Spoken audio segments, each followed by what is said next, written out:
Selamat pagi pemirsa, Mahkamah Agung Republik Indonesia kembali dilanda prahara terkait dengan mafia peradilan. Belum lagi hilang ingatan publik akibat vonis pidana 8 tahun untuk Hakim Agung Sudrajat Dimyati akibat kasus suap. Komisi Pemberantasan Korupsi atau KPK kembali menahan Sekretaris MA Hasbi Hasan untuk kasus sejenis. Hasbi yang juga berprofesi sebagai hakim tersebut ditahan terhitung 12 Juli 2023 karena diduga menerima suap 3 miliar rupiah untuk pengurusan perkara pidana di Mahkamah Agung. Pemirsa, inilah editorial Media Indonesia edisi Sabtu 15 Juli 2023 dengan tema Benteng Mafia Peradilan bersama saya Kevin Egan. Anda bisa turut berpartisipasi bersama kami melalui telepon interaktif di nomor telepon 021 583 9900 dan pagi hari ini telah hadir bersama saya anggota Dewan Redaksi Media Group Nunung Setiani. Mbak Nunung, selamat pagi Mbak Nunung. Pagi Egan. Apa kabar Mbak Nunung? Baik, Egan baik. Baik, terima kasih Mbak Nunung. Pemirsa, seperti biasa kita akan langsung mendiskusikan beberapa hal yang hangat juga diperbincangkan di editorial Media Indonesia pada hari ini Mbak Nunung. Nah, ini mengantarkan kita kepada topik kita pada hari ini, Mbak Nunung dan juga pemirsa. Benteng Mafia Peradilan kemarin sudah resmi ditahan Sekretaris MA Hasbi Hasan. Sudah ada 2 Sekretaris MA yang terjerat kasus suap ya. 2 Hakim Agung. 2 Hakim Agung. 2 Sekretaris MA dan juga ada panitera, ada pihak swasta. Semuanya kemudian sudah pernah tersangkut kasus suap dan kasus korupsi. Ini berarti membuktikan mafia peradilan itu benar adanya dan seberapa besar Mbak ini kemudian bisa mempengaruhi kepercayaan publik terhadap pengurusan perkara di MA menurut Anda? Ini kan judulnya Benteng Mafia Peradilan. Harapan kita tentu tidak begitu kan ya. Ini benteng terakhir peradilan kita gitu kan harusnya ya. Jangan sampai menjadi benteng terakhirnya mafia. Kalau dulu kita punya zaman masih bertahun-tahun yang lalu, kita mulai cerita soal Markus tapi nggak pernah ada ya maklar kasus. Masih ingat Egan ya?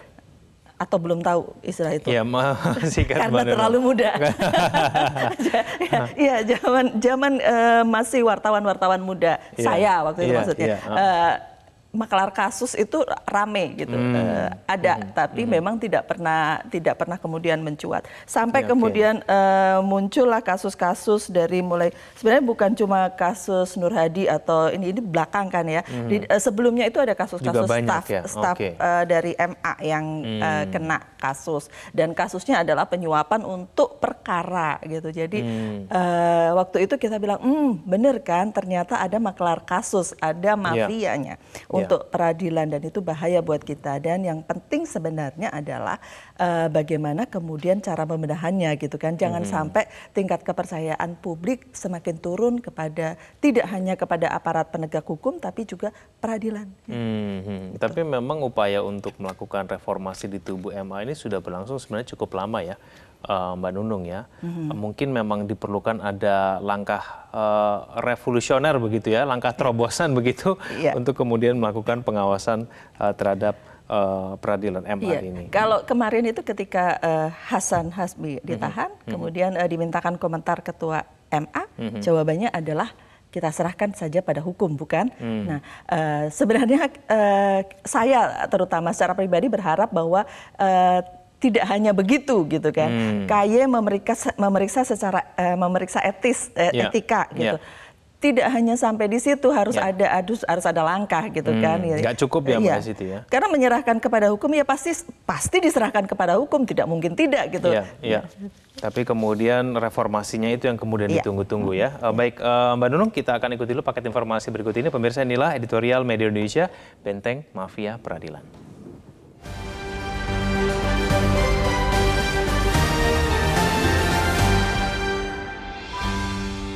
Benteng Mafia Peradilan.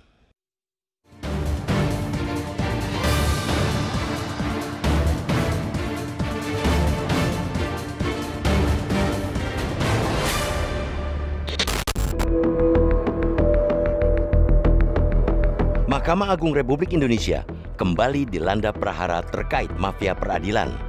Belum lagi hilang ingatan publik akibat vonis pidana 8 tahun untuk Hakim Agung Sudrajat Dimyati akibat kasus suap, Komisi Pemberantasan Korupsi (KPK) kembali menahan Sekretaris MA Hasbi Hasan untuk kasus sejenis. Hasbi yang juga berprofesi sebagai hakim tersebut ditahan terhitung 12 Juli 2023 karena diduga menerima suap 3 miliar rupiah untuk pengurusan perkara pidana di MA. Selain menahan Hasbi, KPK menyita sejumlah kendaraan mewah seperti Ferrari dan McLaren milik hakim pada peradilan agama tersebut.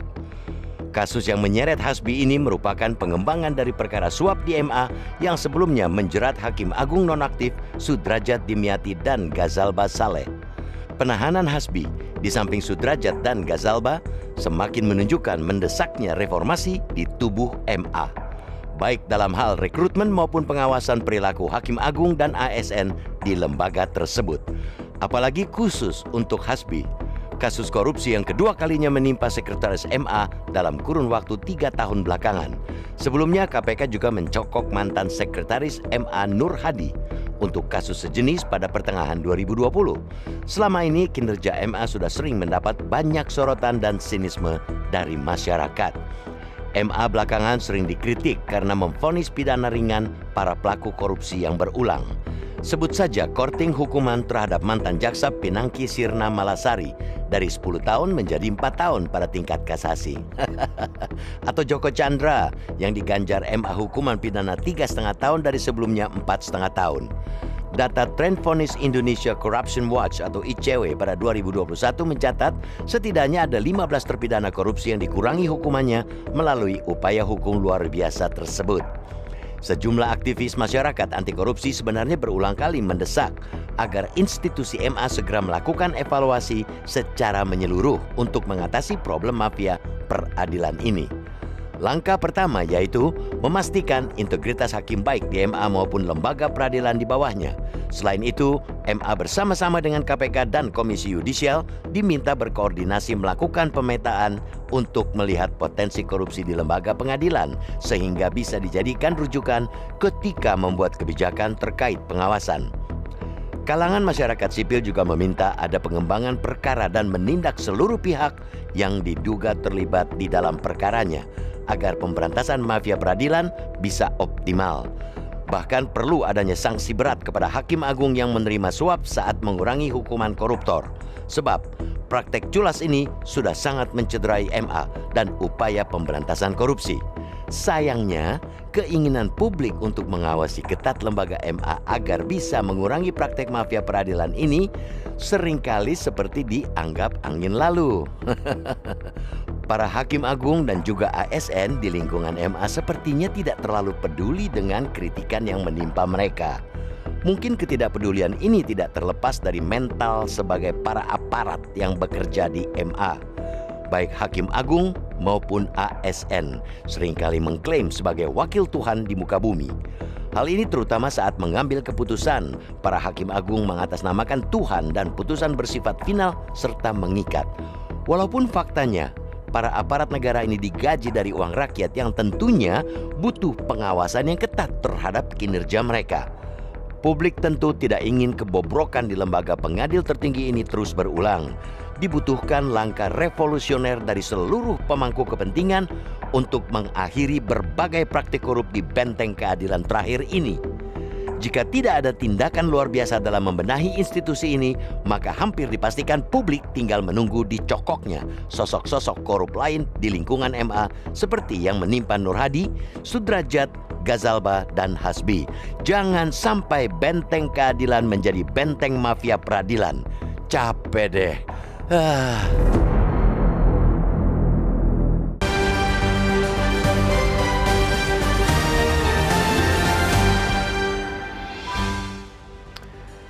Pemirsa, sampai kami mendapat Anda bisa kontak kami di telepon interaktif di nomor telepon 021 583 99100. Kami akan kembali usai jeda berikut ini.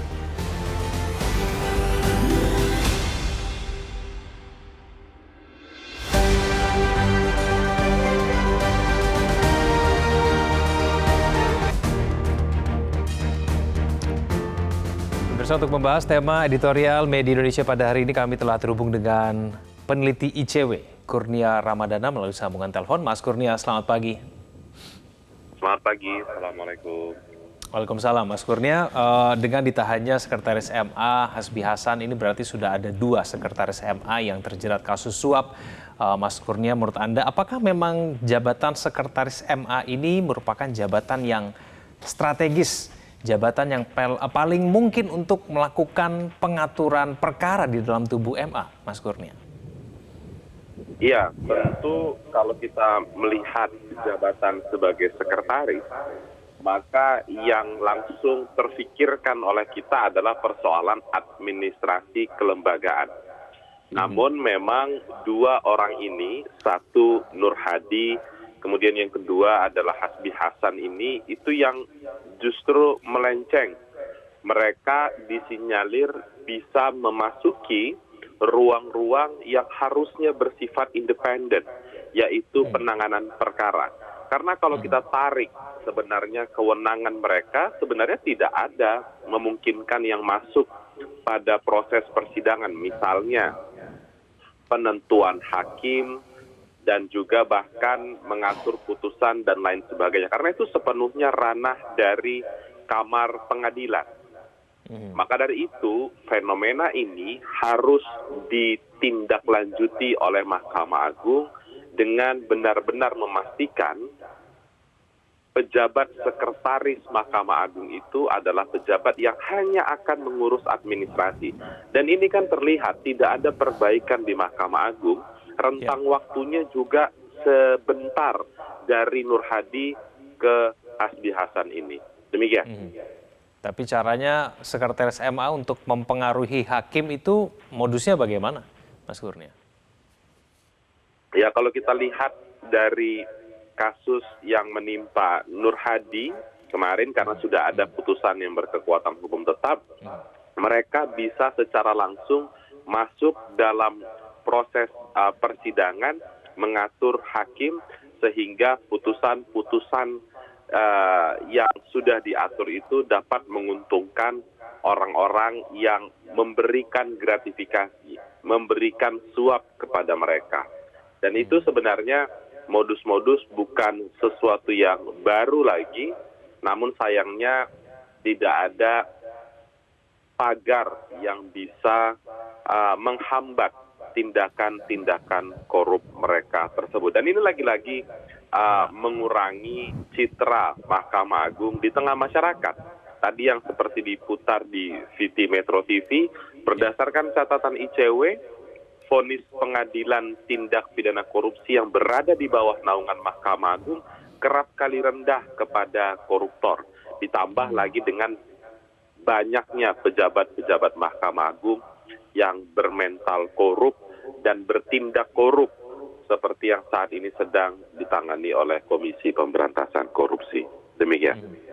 Mas Kurnia, lalu caranya untuk membersihkan tubuh MA itu bagaimana?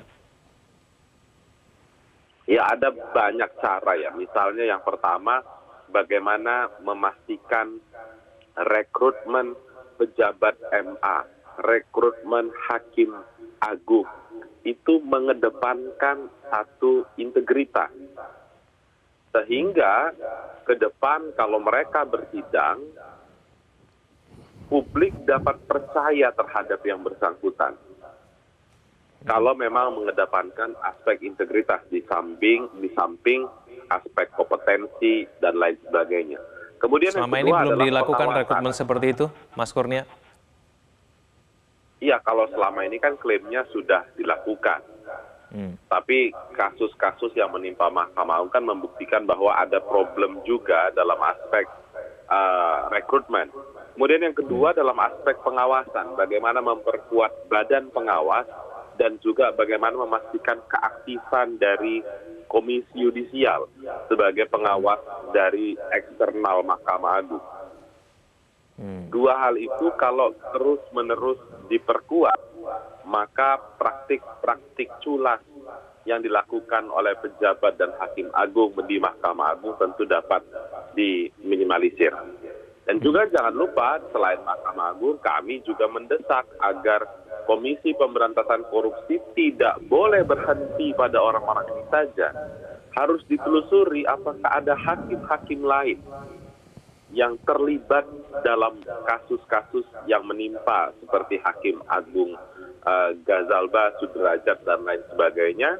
Sederhananya penyidikannya harus dikembangkan dan tidak boleh hanya penelusuran tindak pidana korupsinya saja, harus ditelusuri lagi apakah ada potensi tindak pidana pencucian uang yang mereka lakukan. Kalau memang ada, harus diusut lebih lanjut. Mas Kurnia, menurut Anda itu yang selama ini menjadi permasalahan, apakah memang integritas hakimnya yang minim, ataukah memang sistem pengawasannya yang sebetulnya memang tidak berjalan dengan maksimal? Ya, itu kombinasi ya. Satu sisi tidak mungkin sistemnya yang korup, pihaknya berintegritas, dia terlibat kasus korupsi, namun ada keduanya punya irisan, keduanya harus diperbaiki. Bagaimana dalam konteks rekrutmen hakim itu ada partisipasi publik yang masif misalnya untuk memberikan masukan. Masukan itu bukan hanya didengar, tapi masukan itu harus dipertimbangkan. Misalnya ada hakim yang sebelumnya sering memutus ringan pelaku korupsi, itu harus dijadikan catatan dan pertimbangan ketika ingin merekrut hakim agung non-karir misalnya. Ya. Nah, kemudian yang kedua, aspek pengawasan harus dibuka selebar-lebarnya pintu bagi Badan Pengawas Mahkamah Agung maupun Komisi Yudisial, dan sanksi yang dapat dijatuhkan juga jangan sampai sanksi-sanksi yang tidak berorientasi pada pemberian efek jera. Gitu. Mas Kurnia, selama ini yang melakukan pengawasan terhadap Hakim MA itu siapa sih? Apakah kemudian ada yang bisa mengatur Hakim MA ataupun panitera maupun sekretaris ini melakukan pertemuan dengan siapa, lalu kemudian berhubungan dengan siapa? Ada tidak kemudian yang bisa melakukan pengawasan sampai sekecil itu begitu? Ya, yang pertama yang melakukan pengawasan itu ada Badan Pengawas Mahkamah Agung atau Bawas MA. Kemudian yang kedua secara eksternal ada Komisi Yudisial. Tentu kita memahami keterbatasan dari dua lembaga pengawas itu. Tidak mungkin juga mereka semacam quote and quote mengkafling seluruh hakim dan tahu 24 jam bagaimana kehidupan mereka. Namun ada sistem-sistem yang bisa dibangun untuk misalnya membatasi komunikasi dan pertemuan antara hakim yang menangani suatu perkara dengan pihak-pihak terkait. Bagaimana memastikan juga yang seringkali terjadi, pintu masuk suap itu justru datang dari panitera. Misalnya panitera membagi-bagikan uang kepada hakim. Nah, hal-hal itu pertemuan-pertemuan kan bisa diminimalisir. Sekalipun tidak bisa 100%, tapi bisa dibatasi. Misalnya kalau ada kasus-kasus yang berjumlah kerugian negara yang besar, mendapatkan perhatian masif oleh publik, dilakukan oleh pejabat publik, kan tidak salah juga jika kemudian Komisi Yudisial mengawal proses sidangnya. Baik. Sehingga dapat ditindaklanjuti jika memang ada potensi penyelewengan jabatan yang dilakukan oleh misalnya dalam oknum persidangan hakim, penuntut umum maupun panitera. Demikian. Baik, Mas Kurnia Ramadana, peneliti ICW, terima kasih telah bergabung bersama kami di Editorial Media Indonesia. Selamat pagi, Mas Kurnia. Bersajian kemana-mana, Editorial Media Indonesia akan kembali usai headline news pukul 7.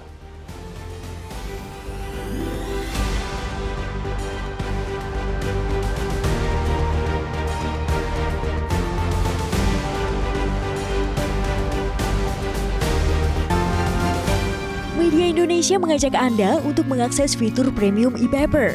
Dengan sajian konten berbasis intelektual dan meneguhkan kebangsaan, Media Indonesia tampil dengan lebih dinamis melalui e-paper Media Indonesia yang dapat Anda akses kapan saja, di mana saja. Caranya mudah, download aplikasi Media Indonesia di Android atau ketik link epaper.mediaindonesia.com atau bisa scan QR Code pada layar kaca Anda.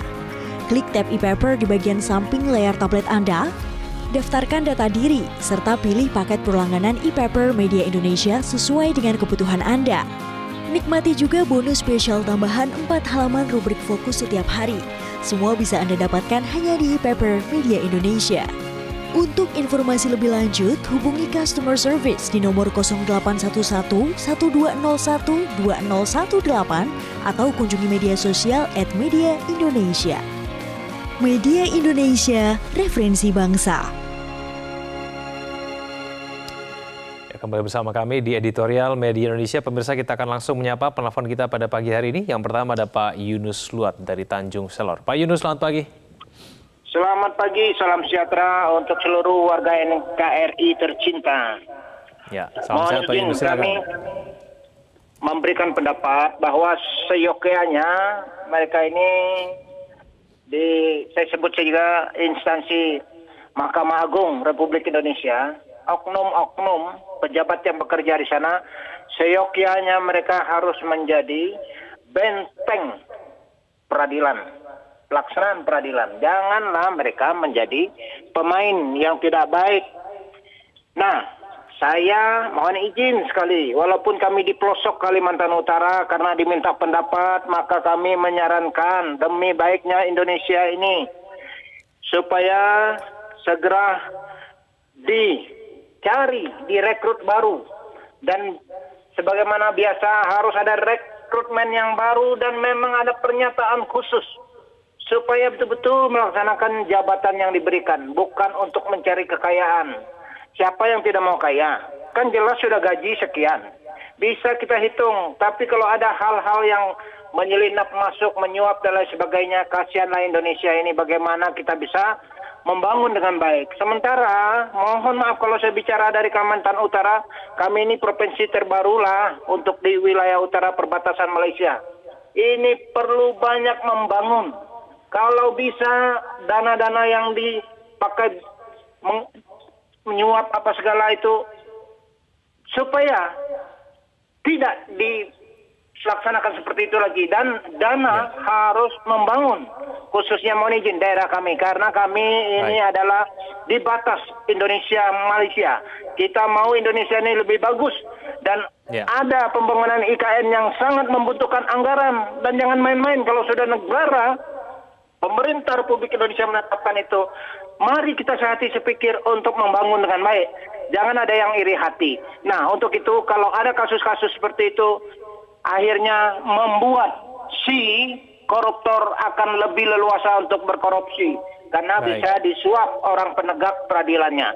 Mohon izin ini yang kami sampaikan sehubungan dengan kami diminta pendapat. Sukses selalu untuk Indonesia, tetap cinta NKRI, kedepankan kebersamaan, Tuhan memberkati. Amin. Baik, terima kasih Pak Yunus Luat dari Tanjung Selor. Selanjutnya ada Pak John Veto dari Batam. Pak John, selamat pagi. Selamat pagi, Mas Kevin. Ya, Salam sehat selalu. silakan Pak John. Ya, ini kita tidak pernah berhenti masalah korupsi ini, mafia di mana-mana. Jadi mafia pertanahan lah, mafia macam-macam, mafia pajak, ini lagi mafia peradilan. Jadi begini, Mas. Kita ini apakah memang ada nawaitu atau niat baik ya yang mengelola bangsa ini, negara ini untuk kebaikan dengan sesuai slogan ya, untuk memperbaiki harkat dan martabat bangsa ini, perekonomiannya, apanya. Jadi kalau kita dipertontonkan ini dalam 3 tahun aja 2 orang sekretaris Mahkamah Agung. Jadi Agung ini kan udah yang sangat tinggi ini Mas Kevin. Ya, tapi kelakuannya kayak itu, seperti itu. Jadi tidak ada institusi negara yang bebas pada mafia ini, bebas pada korupsi. Maka itu kita berharap 2024 depan ini ya perubahan ini ya kita wujudkan mudah-mudahan ya. Ada arus perubahan ini harus kita wujudkan. Kalau tidak begini terus kacau, hancur Republik ini. Ya, jadi saya agak sedih betul lah Mas Kevin. Ya, hari-hari kita disukui. Syukur alhamdulillah nih Metro TV ini yang selalu membuka ke masyarakat. Baru tahu semua Santero Indonesia ini bahwa ada mafia ini, mafia itu, mafia itu. Kalau tidak kan ditutup-tutupi. Ya mudah-mudahan ya dengan ke depan ini kita berharap kalau di tahun ini kita tak bisa berharap Mas Kevin. Tapi 2024 dengan kepemimpinan baru mungkin baru kita berharap. Ini akan jalan di tempat kalau kita tengok. Ya. Itu aja yang kita urus. Kita apa. Terima kasih banyak. Assalamualaikum warahmatullahi wabarakatuh. Baik, terima kasih Pak John Veto dari Batam. Selanjutnya ada Pak Bion dari Mataram. Pak Bion, selamat pagi. Selamat pagi. Ya, silakan Pak Bion. Ya, baik, terima kasih. Ya, selamat pagi Mas Kevin, Mbak Nunung. Ya, jadi begini, korupsi itu adalah bagian daripada musuh rakyat, di mana extraordinary crime menjadi persoalan negara yang sangat luar biasa untuk kita selesaikan. Kehilangan integritas hakim menjadi menarik dalam proses penegakan law enforcement. Dan ini bertentangan dengan judicial of judicasi. Dalam konteks ini, maka Komisi Yudisial untuk segera melakukan proses pengawasan terhadap institusi kehakiman kita, baik itu di tingkat pertama, banding, kasasi maupun PK.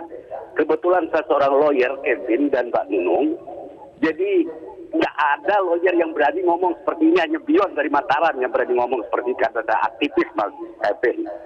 Nah, jadi dalam konteks ini, beberapa institusi negara, tidak saja kehakiman, DPR, kementerian, dan lainnya, menjadi polarisasi terhadap produk kejahatan negara di lembaga itu.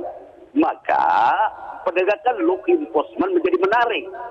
Percepatan upaya pemberantasan undang-undang terhadap aset ini, DPR segera untuk membahas terhadap rancangan undang-undang terhadap aset untuk perampasan aset. Itu satu.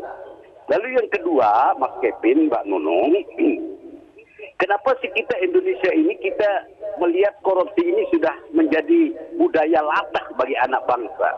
Ini contoh kehidupan yang tidak baik bagi bangsa kita. Nah, maka dalam hal ini pemerintah, DPR, yudikatif untuk memberikan suri teladan yang terbaik bagi negara untuk bisa keluar dari pidana korupsi tentunya, dan termasuk penegakan hukum.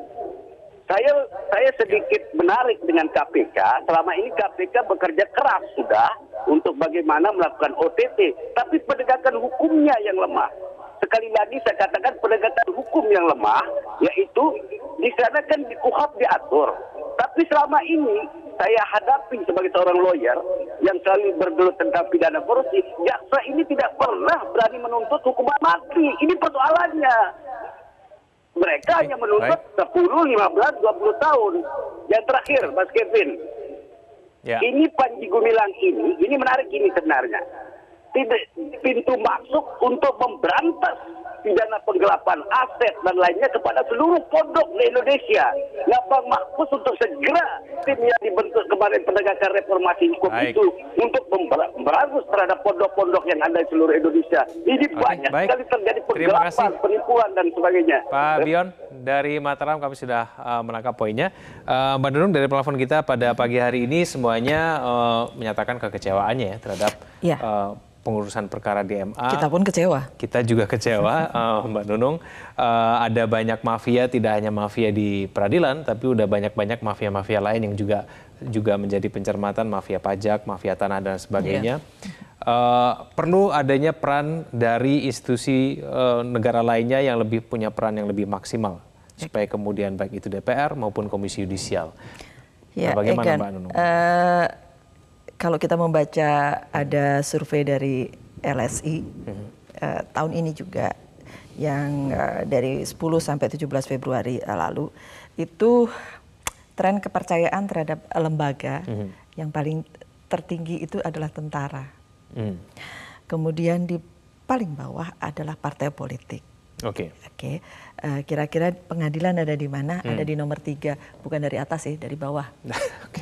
Jadi ada partai politik, ada DPR, kemudian baru pengadilan, sesudah itu baru kejaksaan, kemudian dari bawah ya saya menyebutnya ya, KPK, kepolisian, presiden, dan kemudian TNI. Jadi saya membayangkan alangkah, kan pengadilan itu terakhir ya, harusnya dia lebih dipercaya semua orang karena dia posisinya terakhir di ujung gitu kan. Tapi ini masih agak di bawah kalau saya bilang ya gitu. Nah, kalau Bapak-bapak tadi menyebutkan bahwa semuanya pasti kecewa, iya betul.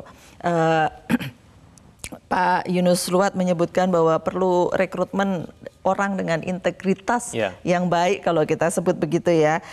Karena bagaimanapun dana yang dipakai untuk korupsi ini akan kebocoran kemana-mana itu lebih baik dipakai untuk pembangunan. Bayangkan kalau dana itu dikumpulkan yang untuk korupsi, yang untuk sebagian orang itu dipakai untuk membangun, itu akan lebih mempercepat kemajuan kita, itu salah satunya. Saya sepakat tentang itu. Tetapi kemudian persoalannya adalah bagaimana caranya gitu kan. Bagaimana caranya mengatasi ini korupsi terutama di MA gitu ya, yang kita sedang bahas sekarang karena korupsinya ada di mana-mana itu yang jadi soal kan. Gitu. Kalau misalnya sampai lembaga peradilan adalah 3 yang terbawa, berarti publik ini sudah ekspektasinya rendah ya Mbak ya. Paling tidak menganggap bahwa lembaga peradilan itu tidak bisa dipercaya untuk menangani kasus hukum ataupun perkara yang mungkin berhubungan dengan kepentingan masyarakat. Ya, seperti Pak Bion tadi sebutkan ya, ketika kemudian sudah ada di kejaksaan, sudah ada di pengadilan, sudah ada di KPK, kemudian di kepolisian, buntutnya ketika masuk pengadilan jadi bisa berbeda gitu kan. Ya, tadi yang kalau Mas Kurnia menyebutkan putusan kepada kasus korupsi yang rendah gitu kan, masa putusannya yang makin rendah itu sesuatu yang harus menjadi perhatian semua pihak gitu. Mereka yang memutus rendah harus diwaspadai gitu. Buat saya memutus rendah atau tinggi mungkin tidak masalah kalau tidak ada sesuatu yang buruk di belakangnya, tidak ada sesuatu yang kotor. Kalau tidak ada suap menyuap di belakangnya untuk membuatnya menjadi rendah, mungkin kita bisa bicara tentang kemandirian hakim, begitu kan? Tetapi kalau itu kemudian dicampur dengan terungkapnya berbagai soal suap menyuap untuk memperlancar dan mempengaruhi putusan hakim, itu soal yang berbeda, gitu kan? Jadi bagaimana caranya kemudian menyelesaikan itu? Bagaimana caranya kemudian mengurangi suap menyuap atau jual beli putusan ya, kalau boleh kasar kita sebut begitu ya, jual beli putusan, maklar kasus, mafia peradilan. Bagaimana caranya mengurangi itu yang tadi Mas Kurnia bahas, kalau tidak salah nih ya, disebutkan bahwa bagaimana memutus komunikasi, memutus komunikasi, lebih banyak memutus komunikasi. Kalau bukan hanya kalau hakim saja tidak mempan, artinya ada orang lain di luar hakim yang bisa kemudian jual beli dan mempengaruhi putusan, maka pemutusan komunikasi itu harus berjalan sampai ke posisi bawah. Kita waktu itu ingat pajak kalau tidak salah sudah melakukan ini, artinya mengurangi komunikasi antara pembayar pajak dengan aparat perpajakan, gitu, aparat pajak gitu. Itu mengurangi potensi gitu kan. Paling tidak mengurangi, memperkecil celah untuk terjadinya suap menyuap, karena interaksi antara orang dan orang sudah terbukti memunculkan banyak soal di situ. Nah, bagaimana kemudian memutus interaksi itu, dan kemudian misalnya tadi kalau Mas Kurnia menyebutkan bagaimana supaya Sekretaris Mahkamah Agung tidak bisa campur dalam penentuan hakim dan sebagainya, dan tidak bisa campur dengan kamar hakim ini gitu. Itu juga satu soal yang harus kita. Kita jeda dulu, Mbak Nunung. Pemirsa jangan kemana-mana, kami akan kembali usai jeda berikutnya.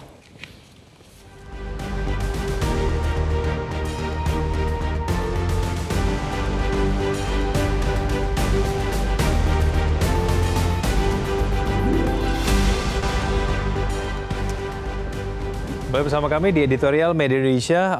Mbak Nunung, tadi dari usulan Mas Kurnia harus ada 2 hal ya yang kemudian bisa melakukan perubahan di tubuh MA. Yang pertama adalah melakukan rekrutmen dengan integritas, lalu kemudian memperkuat pengawasan dari pihak luar, komisi yudisial begitu, untuk melakukan pengawasan. Komisi yudisial dan kemudian pengawasan MA, badan pengawasan MA begitu ya. Jadi saya bisa menangkap Mas Kurnia, mungkin pengawasannya lebih jauh gitu, tidak hanya sekedar kemudian ketika ada kasus seperti Hasan ini, kemudian langsung dibawa ke komite etik di sidang etik. Tidak begitu gitu, tetapi ketika kemudian ada satu kasus sedang berjalan di kejaksaan ataupun di KPK, dari situ sudah mulai badan pengawas ini sudah mulai bekerja gitu kan, dari awal sudah ketahuan gitu. Itu mungkin akan bisa jadi, semoga ya, bisa jadi lebih memperkecil kemungkinannya kong kali kong gitu kan. Termasuk kemudian rekrutmen ini sama seperti pemirsa kita tadi kan. Bagaimana rekrutmennya supaya mencari orang yang integritasnya bagus gitu ya. Jadi orang-orang yang sudah ketahuan memvonis tindak korupsi dengan masa tahanan yang rendah, yang sebentar, itu juga harus diwaspadai, harus lampu kuning buat mereka yang merekrut gitu kan. Itu salah satu hal.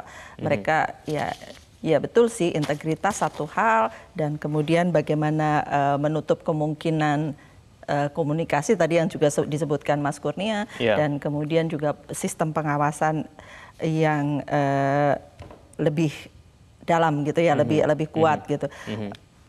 Semuanya kan usaha ya. Ya lebih baik berusaha daripada tidak berusaha begitu kan.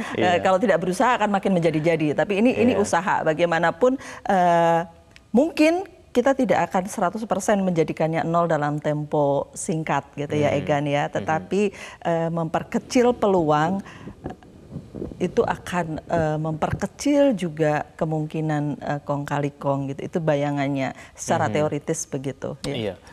Menilai seseorang memiliki integritas atau tidak kan juga sulit ya Mbak ya sebetulnya. Bagaimana kemudian kita bisa tahu dari awal ini orang punya integritas atau tidak. Semakin kemudian banyak kasus-kasus yang menimpa MA kan membuat kita semakin kangen begitu ya dengan almarhum Artijo Alkostar begitu ya, ketika kemudian ada dia ketika waktu itu MA menjadi peradilan yang sepertinya ditakuti oleh orang yang mau mengajukan perkara ke MA. Nah, untuk menemukan orang-orang seperti Artijo kan tidak mudah ya Mbak ya. Melihat ada orang punya integritas atau tidak itu sudah cukup susah dari awal, lalu kemudian membangun sistem pengawasan yang juga cukup ketat itu juga tampaknya juga sulit untuk dilakukan. Langkah-langkah terobosan yang mungkin bisa dilakukan pun itu bentuknya seperti apa itu tampaknya juga belum ditemukan ya Mbak ya. Bagaimana kemudian kita bisa mereformasi tubuh MA karena memang belum ada langkah terobosan yang dirasanya belum dilakukan sampai saat ini, bukankah begitu?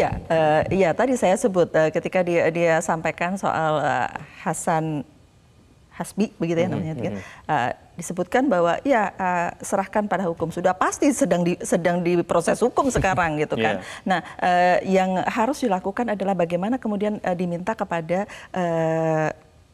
lembaga Mahkamah Agung langkah selanjutnya apa gitu, apa kemudian upayanya gitu kan. Ini sudah jelas, bahkan sudah sampai Hakim Agung yang kena 2 gitu kan. Sekretaris MA itu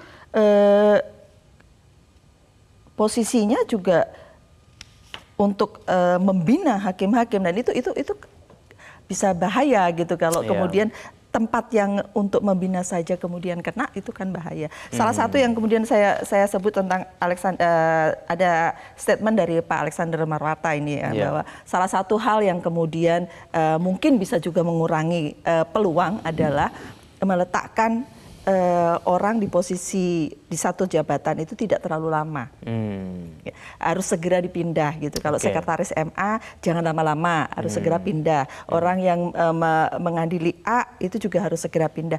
Rotasi cepat itu menurut Alexander Marwata akan mengurangi keterikatan orang dan mengurangi kemungkinan lebih banyak lobby itu kan, ya itu mungkin bisa jadi satu hal. Ya, tapi kalau bicara mengenai dari tubuh MA sendiri, tampaknya kok belum ada niat begitu ya di tubuh MA sendiri untuk melakukan reformasi di dalam lembaga peradilannya sendiri nih. Jadi belum kelihatan nih Mbak Nunung, apakah memang MA mau punya niat untuk mereformasi atau tidak, karena hasilnya itu terlihat masih ada saja kasus-kasus suap yang kemudian menimpa tidak hanya hakim agungnya, sekretarisnya terkena, panitirannya juga kena, yang berperkara juga kena semua begitu. Nah, berarti kan memang terkesan belum ada niat sebetulnya dari Mahkamah Agung sendiri untuk merubah dirinya begitu, Mbak. Iya, mau tidak mau ada satu hal yang dari MA, ada satu hal desakan dari KY mungkin akan membantu gitu kan ya untuk kemudian segera MA melakukan sesuatu. Egan, korupsi ini masalah yang besar di kita gitu kan. Tadi disebutkan oleh pemirsa kita ada mafia peradilan, ada mafia apalagi pajak, tadi ada mafia pajak, apapun lah. Artinya korupsi ada di mana-mana gitu kan disebutkan. Jadi coba bayangkan kita tadi bicara soal PDBB, penerimaan peserta didik baru. Nah, itu saja kemudian ada yang nyuap. Bayangkan kalau anak-anak kita sudah tahu bahwa dia masuk ke satu tempat menyuap dan itu anak-anak itu menganggap itu biasa. Terbayangkah nanti ke depannya dia akan merasa biasa untuk menyuap? Itu juga satu hal yang kecil saja, Egan gitu kan. Jangan biasakan menyuap gitu kan. Jangan mendidik anak kita untuk menyuap gitu kan. Ketika kita mau anak kita di tempat A atau bermain curang lah gitu kan. Memindahkan anak, memindahkan ini, pindah kakak. Itu salah satunya. Kalau pindah kakak, satu kakak bisa 20 anak berderet di situ dan semuanya sekolah, itu juga satu soal gitu kan. Jadi kecurangan mendidik anak kita untuk jujur itu hal yang penting. Itu jauh sekali. Mungkin tidak akan langsung berasa, tetapi bisa kita bayangkan kalau dari awal generasi di muda kita seperti itu, bagaimana kemudian ke depannya. Ini ya MA ujungnya saja gitu kan. Kita tetap berharap bahwa sebagai benteng terakhir peradilan, benteng terakhir keadilan mestinya jangan sampai menjadi bentengnya mafia peradilan. Oke, baik. Mbak Nunung, terima kasih telah bersama kami pada pagi hari ini. Selamat pagi, Mbak Nunung. Pemirsa, publik tentu tidak ingin kebobrokan di lembaga pengadil tertinggi ini terus berulang. Dibutuhkan langkah revolusioner dari seluruh pemangku kepentingan untuk mengakhiri berbagai praktik korup di benteng keadilan terakhir ini.